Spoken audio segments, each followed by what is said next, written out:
वर्तमान पाणीपाग विभाग पक्षर आसला गोटे नुआ अपडेट। गभीर अवपात प्रभाव में राज्य में वर्षा जारी। गोपालपुर निकट में ओडिशा उपकूल अतिक्रम कला गभीर अवपात। यार उत्तर उत्तर पश्चिम दिगरे दक्षिण ओडिशा दे आगक गति कर संभावना रही।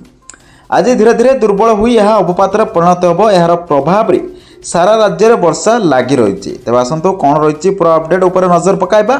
से भिडियो को शेष पर्यंत देखो। चैनल नुआ कर आसते चैनल को सब्सक्राइब करी पाखर आसुवा घंटी चिन्ह को प्रेस कर दिंतु। तेज आज राति 7 जिला को रेड अलर्ट जारी। सब से जिला गुड़िक हूँ पुरी, गंजाम, गजपति, रायगढ़, कोरापुट, कलाहांडी और कंधमाल। यह जिला को रेड अलर्ट जारी करछि पाणीपाग विभाग। सेहीपरि आसंता काली मध्य मयूरभंज, बालेश्वर, भद्रक, केन्द्रापड़ा, जगतसिंहपुर, जाजपुर, कटक, खोर्धा, नयागढ़, ढेंकानाल, अनुगुल, बौद्ध, सोनपुर, बलांगीर, नवरंगपुर और मालकानगिरी जिला को ऑरेंज अलर्ट जारी करा जायछि। एपटे सूचना मिलुछि कि माड़ी आसुछि बड़ बात्या। आसंता 12 घंटारे बात्या संभावना।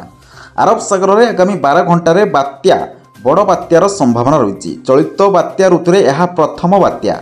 24 घंटारे बात्या अधिक घनीभूत होई भीषण बात्यार रूप नेब। तेबे ओडिशा उपरे बात्यार कौनसी प्रभाव रहिबो नाही बोली कुहा जाउछि।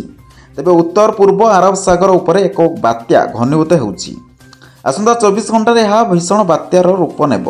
बात्याटी वर्तमान द्वारकू प्राय 240 किलोमीटर पर्यंत दक्षिण पश्चिम पूरबंदर 270 किलोमीटर पश्चिम, नालुआरू 280 किलोमीटर दक्षिण पश्चिम एवं कराची पाकिस्तान 400 किलोमीटर दक्षिण में अच्छी।